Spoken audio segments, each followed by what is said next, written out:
We're live now. We are. Yep. Okay, then I'll jump right in. Good evening, everybody. Welcome to the Middleton Finance and Personnel Committee meeting for December 2nd. Bill, you can start us off with some roll call. Heniro, Here. Lorman, Here. Crow. Here. Righty. Approval of the minutes. Committee members, any comments or input? No. All right, I will accept the minutes as submitted. Thank you very much. Audit of the bills. No additions tonight. All right, then I make a motion for accepting the audit of the bills as submitted. Heniro seconds. All righty, all those in favor, please say aye. Aye. Aye, okay. All righty. Just jump into a resolution, 2025-55, adopting the 2025 management plan for the John C. Bach units of Pheasant Branch Conservancy. And I'll go ahead and say on behalf of Conservancy and Lands, I'd like to make a motion for approval of this resolution. And Heniro will second. Okay, any discussion? I just had a question as to why this is coming to finance and personnel.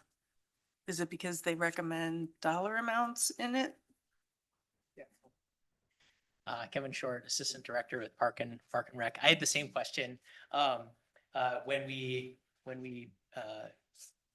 had the resolution on the agenda for the Conservancy Lands Plan, we didn't have it at Finance and Personnel. And I talked to Kylie about it, and she wanted on the agenda for Finance Personnel. While the adoption of these plans doesn't cost anything now, it's basically recognizing future costs to that are involved with the recommendations of these plans. So we thought it best to put it on.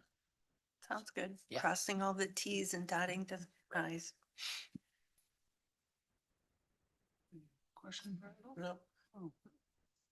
Kevin, I want to thank you and staff for working on these projects and appreciate all the work you do. And all I get here is compliments, so passing that along. Very good. All righty then. We've had a motion and discussion. So all those in favor of this resolution, please say aye. Aye. Okay, well, thank you.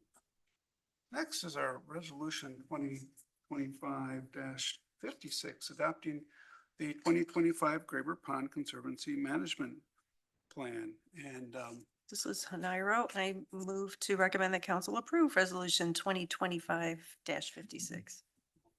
righty, and we have Conservancy Lands. I will second that. Any discussion or questions for staff? Okay. Well, all those in favor, please say aye. Aye. Okay, great. All righty. Agreements and contracts, review and potential action on the extension of the development agreement deadline for the 6300 University Avenue. This is Heniro. I move to recommend that council approve the extension of the city developer agreement deadline for 6300 University Avenue Multifamily LLC. All right, and Norman will second that. Any questions? I guess I do. And also a comment. On November 4th, when we considered this city developer agreement, I asked if November 30th was still workable. And so in the future, I think it's probably a good idea to go long because the developer can always finish up earlier, just to be a little more efficient. In the memo, it says the developer is requesting an extension of the deadline for completion of certain items in the agreement. But it doesn't say which items they are. I guess it doesn't matter. I'm just curious because of the way it was worded. Yeah, just the information that I got from our engineering department who had received the request from the developers that they're still in the process of closing. And so they needed that 30-day to finish the closing process with the lenders. Okay. And then also at our July 15th meeting, I had requested that the template for city developer agreements reference our complete streets policy, which this one does, but also incorporate wording to the effect that if roadways remain open to vehicles, sidewalks need to be accessible to pedestrians, basically making sure that the complete streets implementation is built into the agreement. And I'm wondering, that I feel like that's as important as the erosion control plan that's required. I'm wondering if we can incorporate that into this amended agreement, or would that be too complicated at this time? Well, actually, I think most of that aspect of this is already completed. I think the main thing this is extending is depositing of some funds. Okay, Now that I'm remembering the emails and why this was happening. And that all has to do with the closing, and so they couldn't close until and that's where the funds were gonna come to pay right. this. Ben and I did come up with some language for future agreements to have that in. I think it effectively just references and make sure to include, there's a component of the complete streets. We referenced it separately because I think it was technically adopted outside, so the record's not clear whether it's technically part of the complete streets program, but we referenced the document and the date of adoption to, that talks about how the complete streets program applies during construction. Now, under that plan, I don't think it's an absolute that, if cars can come, that in all situations, because sometimes just space constraints and things, you can't safely do that. But I think the gist of it is that, you work to do your best to allow that. But I think by reference of that, we work on for future agreements that will be in there and cover that request. Okay, and I can understand that. What I'm getting at is I really want to make sure that when construction is ongoing, that we don't have a situation like we did at Century and Allen where the sidewalk was closed and pedestrians weren't aware of the closure until they walked all the way down from Branch Street. Even after that was addressed, we had a situation where trucks for the development that's going in at Middleton Shores were parking on the multipurpose path, disregarding the need for bikes and pedestrians to be able to walk on the path. So I guess between the two of you, I feel it's really important that we make sure we have some recourse as a city if the developer doesn't comply with our complete streets policy. If I may just add, and John, Public Works, just wanted to add, so we do have reference to the complete streets policy in agreements moving forward, and then also kind of a subset of that policy, but then also specifically called out will be the complete streets guide during construction, which addresses a lot of the issues you just brought up. Alderman Iro is right. Ensuring there's pedestrian access during construction for any projects. Great, thank you. Is the language in this current packet then language that is on submitted, or we're just going to simply change the one word from December 31st to November 30th to December 31st in the packet? I think the latter. Yeah. Okay. All right. Well, Randall. I don't have any comments on it. Okay. All those in favor, please say aye. Aye. Aye. All right, the ayes have it.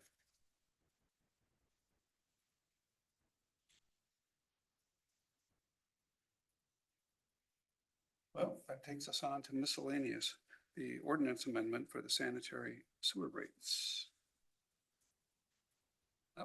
This is Haniro. I move to recommend that council adopt the ordinance amendment. Right, and we'll second that. Any questions or discussion? I had a question. Is it recommended that we waive the first reading at council? Yes, it would be, so we can proceed with implementing this right away. Okay.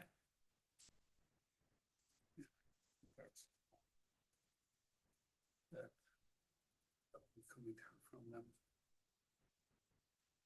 All right, there is no questions or word discussion of that, all those in favor, please say aye. Hi. Aye. All right. And Bill has a presentation for us on some community campus financing scenarios. Yeah, I'm gonna share my screen. here.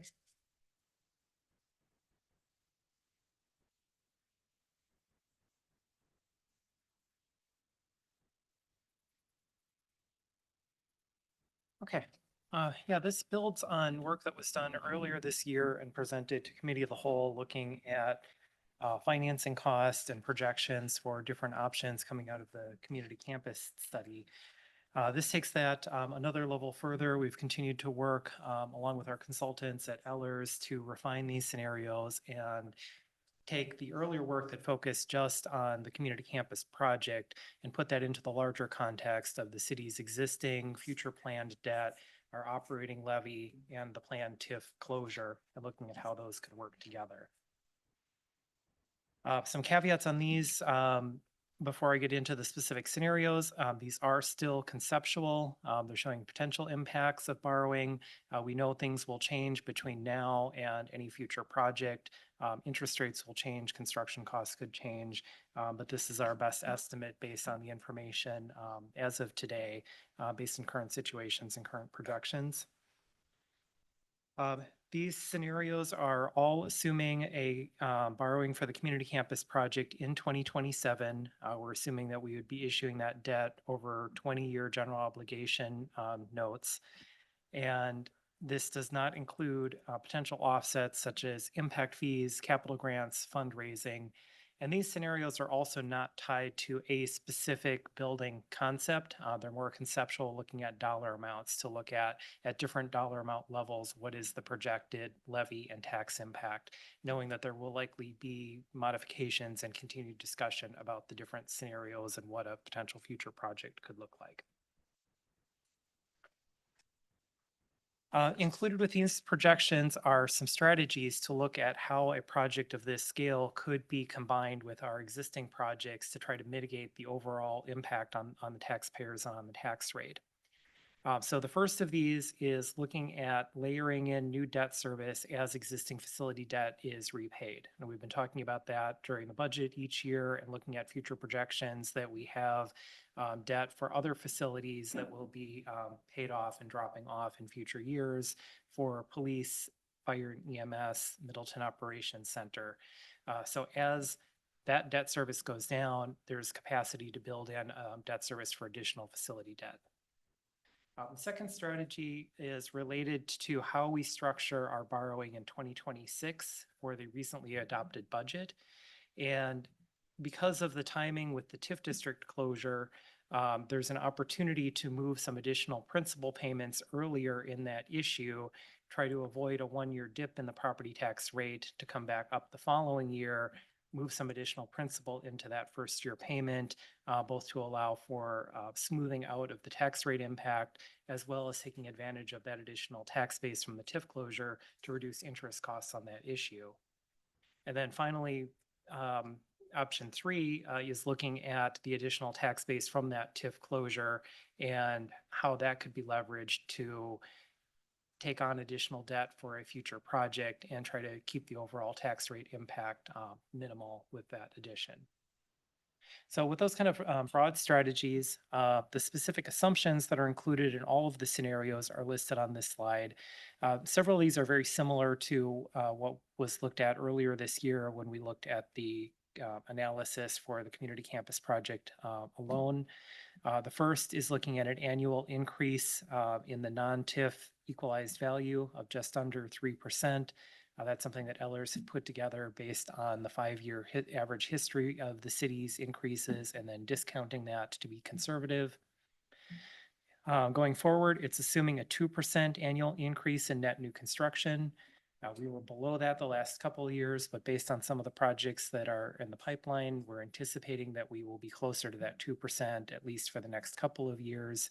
And again, to be more conservative on the overall tax impact, we've used that 2% so that we are anticipating some operating levy increases at 2% over the next few years. This is assuming the current median equalized home value or the estimated fair market value, which is 531,000 according to the city assessor.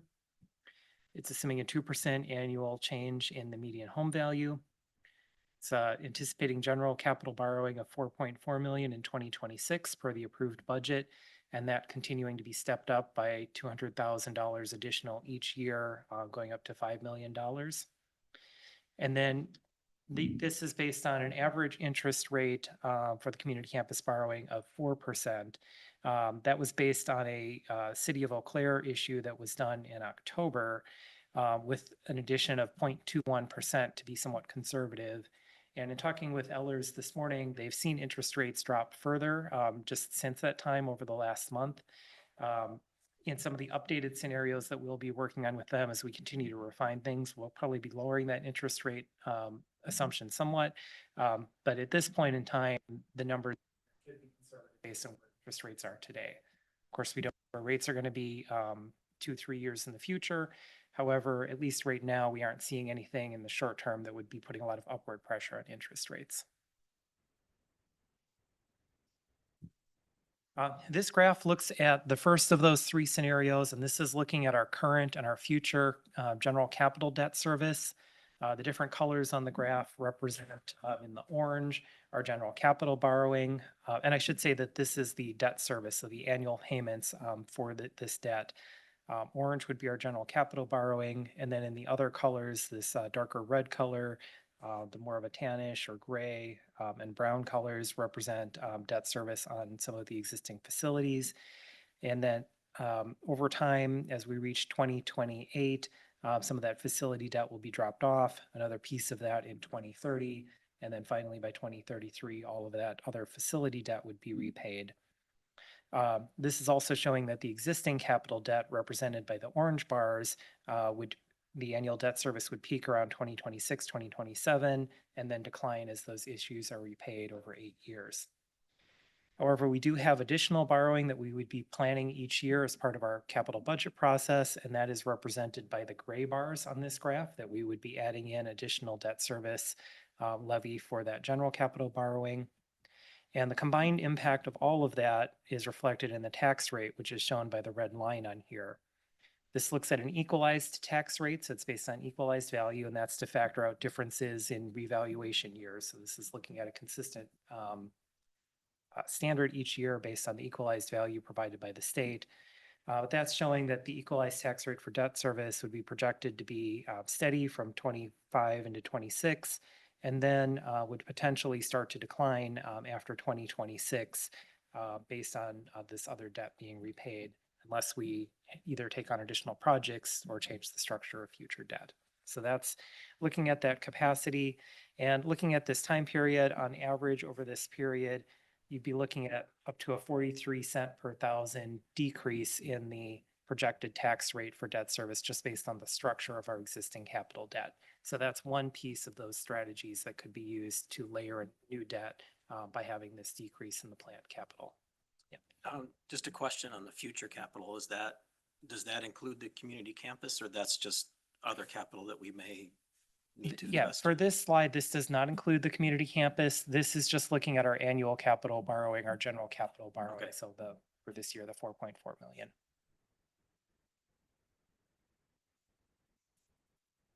Okay, the next item is looking at the structure of that general capital borrowing for 2026. So because of the additional tax base that would be coming out of TIF District number 3 and being available as part of the general tax base, that provides the city with an opportunity to adjust the structure of our borrowing in 2026, push additional principal into the first year. That both helps to avoid that potential 1-year dip in the tax rate and saves an interest cost. And these numbers are conceptual, but as an example, the chart on the left shows what a level debt service structure would look like. And that's generally what we've been doing each year for our capital borrowing. So in the first year, principal payment, 450,000 plus interest, combined total is just about 644,000. over the life of the issue being repaid, the principal amount goes up each year, interest goes down, but that total annual debt service amount remains constant. And in this example, total interest over the life of this issue would be about $641,000. If you did a front-loaded structure, an example of what that could look like is in the first year, you would make a significantly larger principal payment. In this example, it's about 2.5 million out of the 4.5 million in total. Your interest payments would then be lower because you're paying off a large portion of that principal in the first year, and they drop pretty significantly as you get into the second year of repayment. Principal payments are also lower. And if you look at the total amount repaid over the life of the issue, in this example, interest is about 385,000 compared to 641,000. Normally, we wouldn't look at doing a structure like this. However, because of the potential addition of so much tax base coming with the closure of TIF 3, it gives us the opportunity that you could push more principal into that year without having an increase in the overall city tax rate. And this would be a strategy to avoid having that tax rate go down significantly in the first year, just to come back up in future years if we take on additional debt, either for general capital borrowing or for something like the community campus project. So in this strategy, so this only applies to the borrowing next year. What we have approved in the budget for borrowing, what we would do in the later this winter, early spring. Yeah, that's correct. And that's because of this 1 year opportunity. If we, as a community, decided that we were not doing the community campus project, or we didn't have a large future borrowing, we would probably look at spreading that savings out over a longer period of time. However, if we are looking at doing a borrowing in, say, 27 or 2028, you could afford to do more principal in that year. Then the principal on this issue drops down, and you have that new debt for the new facility or new project coming on in future years. And when would that 2.6 almost million principal payment, when would that be due? So if we structured it this way, in this example, we would issue the debt in 2026, we'd be repaying in 2027 that 2.5 million, and then pay the remainder of it over the next 7 years after that. And I should say there's a lot of flexibility in how this would be structured and what the dollar amounts are. And that's something that if we work with a financial advisor like Ellers, based on our situation at the time we're ready to do this borrowing, they could help us look at different options and give us the pros and cons of the different scenarios. I would imagine cons would be, if we are trying to strive for a higher rating, we're not going to get that because we're going to continue to carry debt. So we would be at our A double plus as opposed to an A triple or whatever. And that's, I don't know if that's really more optics than anything in this current market. Yeah, I think the structure of the debt, like this scenario of how we repay the principal, I don't see that having a large impact on our bond rating for Moody's. I think that a couple things they would look at is the overall level of debt outstanding. So if we issue a significant amount more debt, that adds to our liabilities on our balance sheet. That's something that they would look at. They'll also look at things like how the growth of the community is going, our available tax base, factors like that, kind of the economics of the community. So I think that one of the things that we talked about when we did our issue this last year and looked at the Moody's report, and one of their comments of things that could lead to a rating upgrade is keeping that long-term liabilities ratio kind of at our current level and not seeing significant increases there. I think there is some capacity to take on additional debt without seeing that hurt our rating there, but that is one of the factors that they would look at. It's just the overall level of debt outstanding. Yeah, and that's kind of where I'm being, thinking ahead in that sense of, do we take on some debt, still go to referendum, ask for less money, or ask for more money? It's kind of that scenario, and obviously we don't have a crystal ball. We don't know what our economic future in this area is. It's projected for growth and development, but it's what we can do. And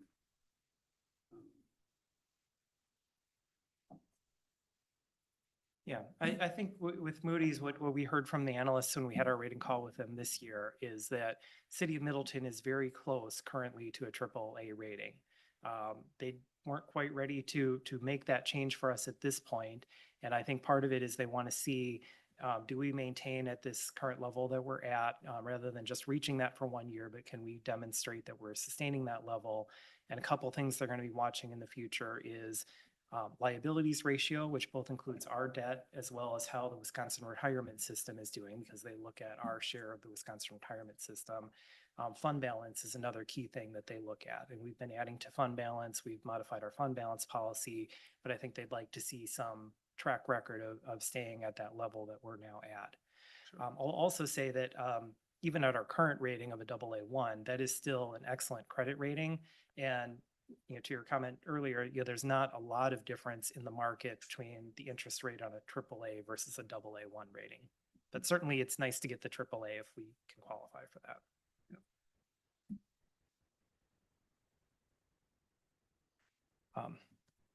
So moving on to talk a little bit more specifically about the TIF District number 3 closure. So as we've had the discussion, we're anticipating that we will be taking final action to close the TID by April 15th of next year. That will impact the 2026 tax levy from November, December of 2026 for the 2027 budget year.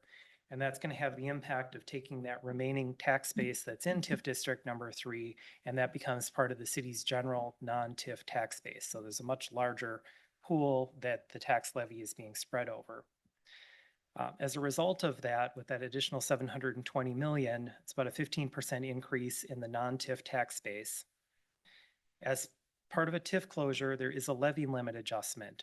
So this is assuming that the city would take advantage of that levy limit adjustment from the TIF closure, which we're estimating will be about $1 million increase in our operating levy.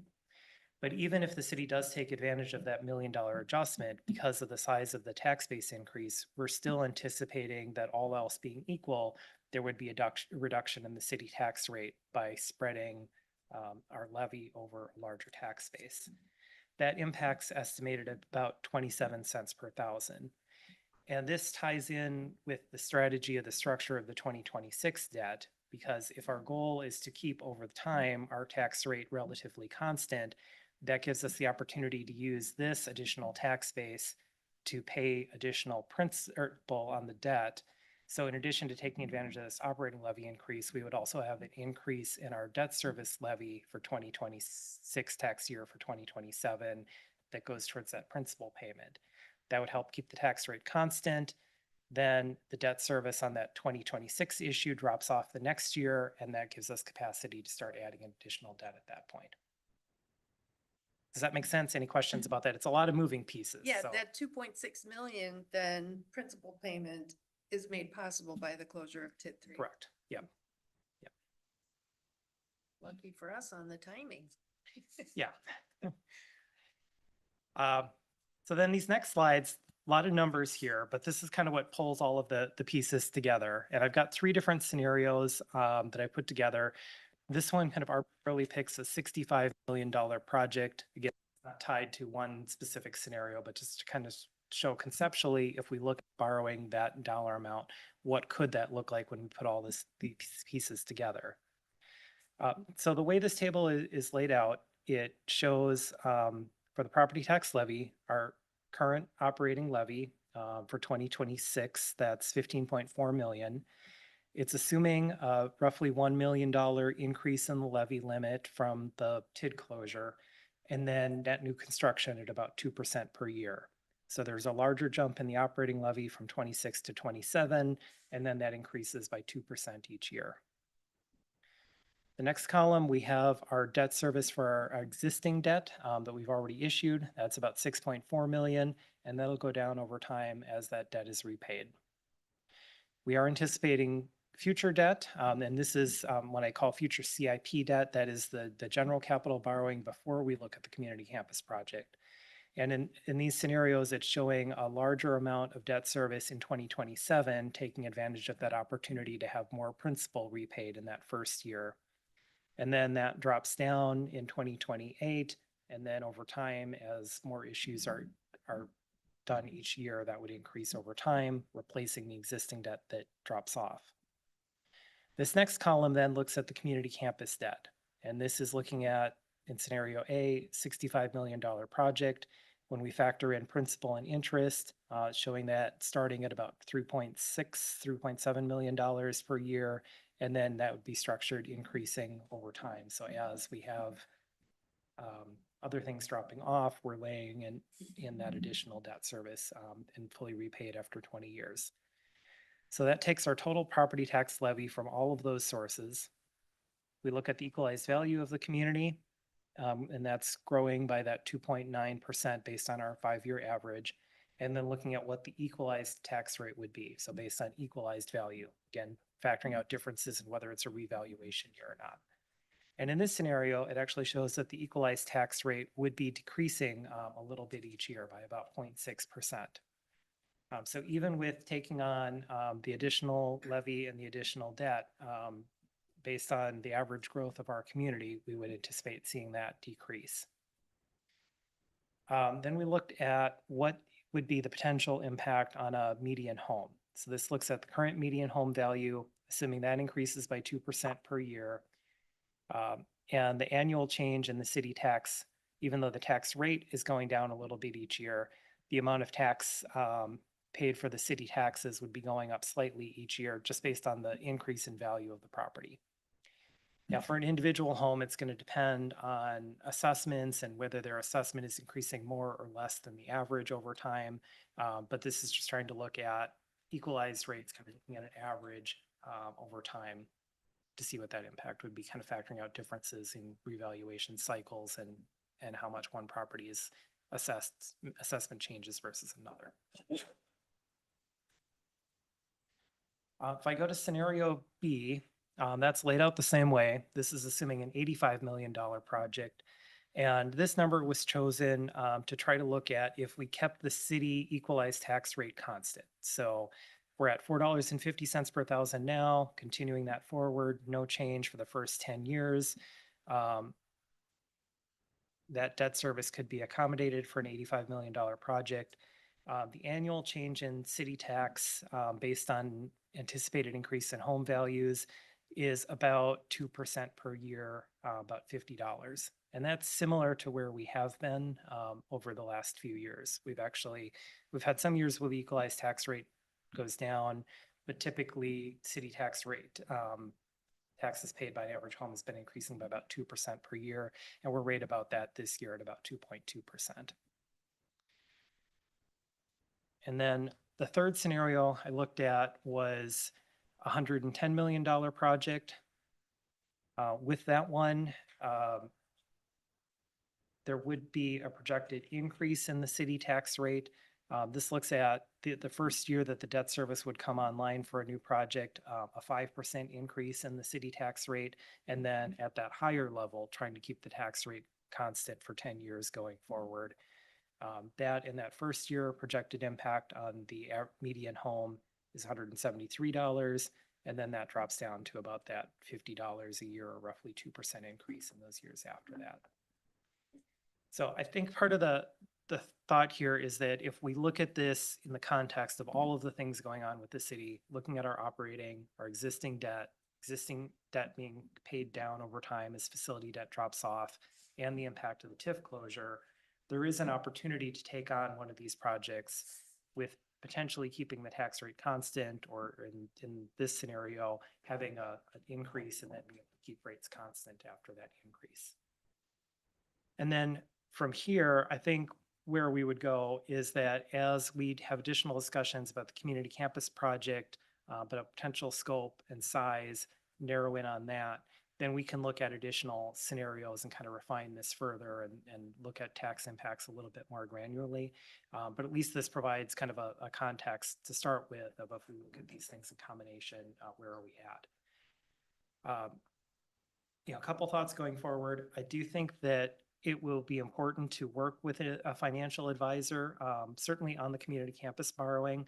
But as I was putting these together, I think even at this stage and on the 2026 borrowing, because it's hard to look at just one borrowing in isolation.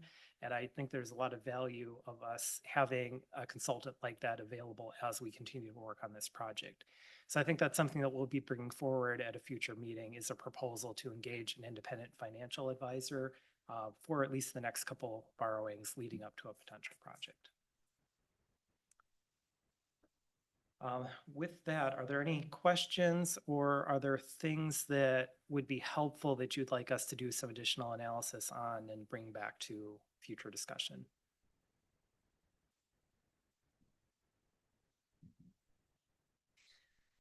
I just sort of question future of the median home values going up to the level they would be in another 20 years when we talk about the bigger picture of affordable housing and the reality of that. And given that, you know, there's really kind of no accommodation in a model like this to account for market adjustments that do tend to happen. I'll just use that term and call it that. So I can understand, I'm just wondering if, you know, engaging with an independent firm, what types of metrics, models, or tools they would be kind of looking at. I appreciate what you're doing, and you're just showing us the numbers just based on, you know, the data you have. So to assign kind of risk factors to some of this stuff would be interesting. I mean, I'm encouraged by that process of us being able to layer that in and to, you know, and to kind of work with that model. So. Okay.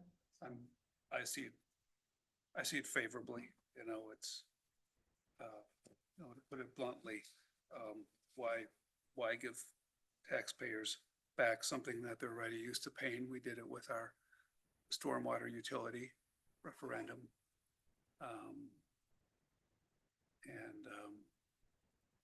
I think that's kind of one of, you know, where we're sort of at. But we have to be transparent when we do. If this is a model we pursue, we have to be really transparent and say just that. I mean, we can not take on debt, and we can lower your tax rate over time, or we can take on debt and keep it consistent.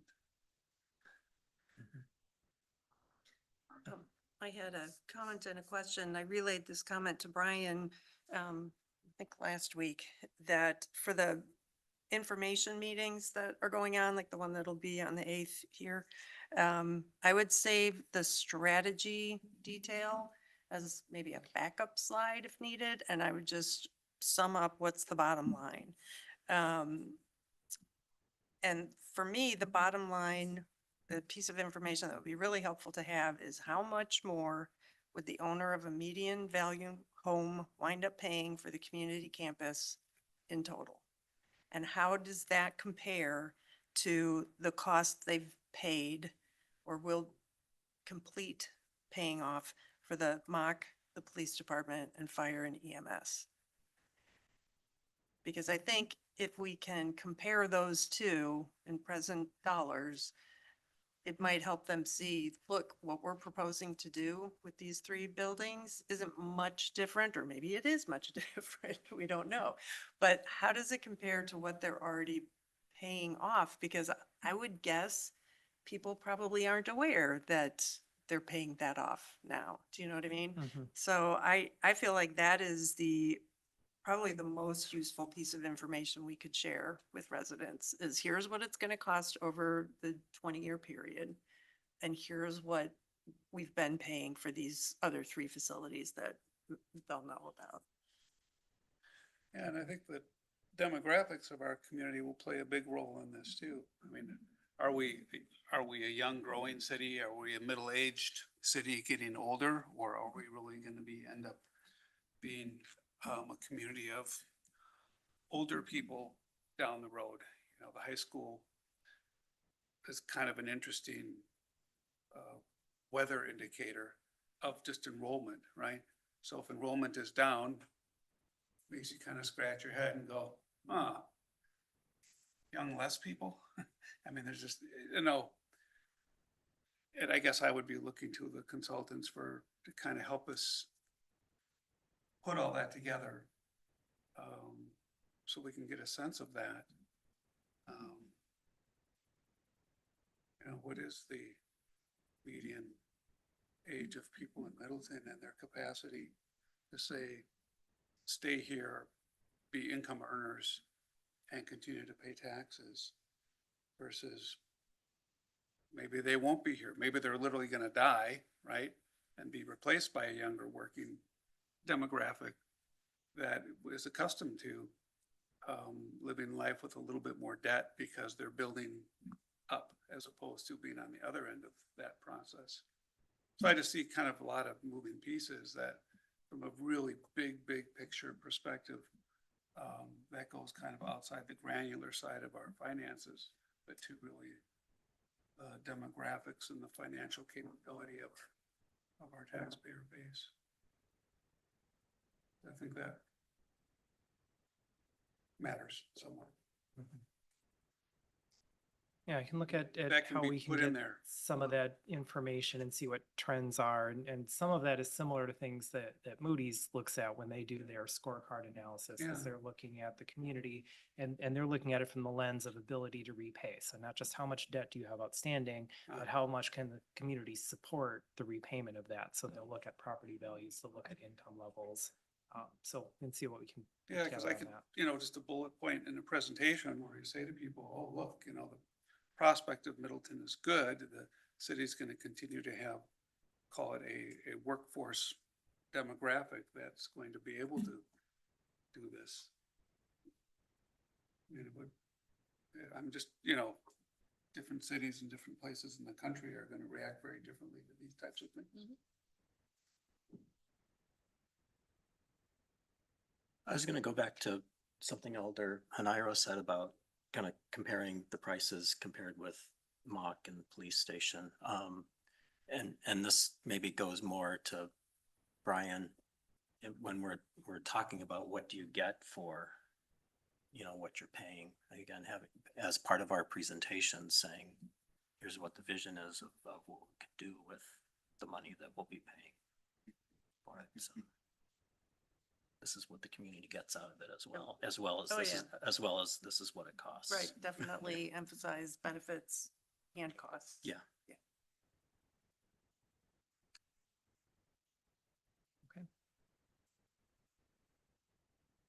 Okay, well, we'll work on these and as we go forward, we'll continue to refine this, but appreciate the feedback and we'll try to gather some more information in those areas.